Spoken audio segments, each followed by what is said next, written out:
U.S. Postal Service managers are under the magnifying glass tonight after a government report claims they put their employees in danger during the deadly Christmas blizzard of 2022. That report was made public today and specifically names the Williamsville and West Side locations for their slow response to the dangerous weather conditions.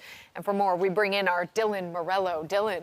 Yeah, that's right, Dave and Kelsey. According to the new report, the U.S. Postal Service Inspector General, the Williamsville Delivery Unit failed to protect its employees, also failing to comply with emergency preparedness and response before, during, and after the storm.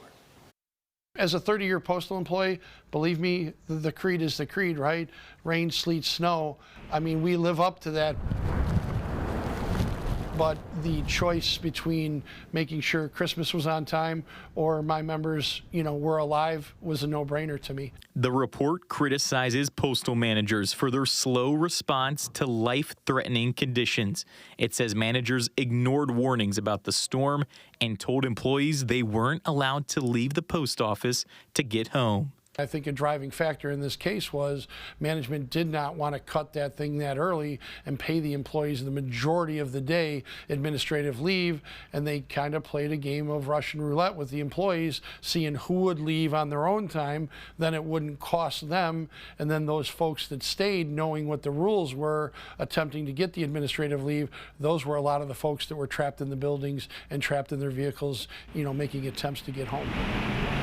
47 people died in Erie and Niagara counties during the blizzard. None were postal workers, but Grosskopf says he was scared when one employee got stuck in the snow when she tried to get home.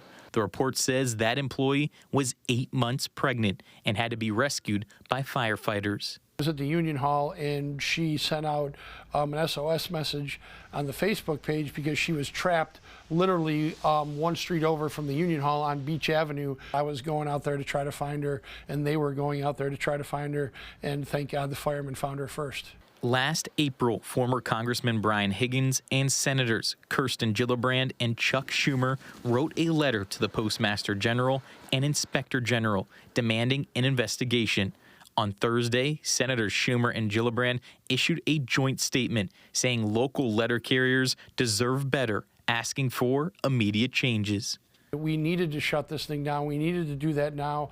We needed to get employees in their vehicles and get them home before this thing hit, and then everybody would be trapped. And unfortunately, my concerns weren't heeded by postal management.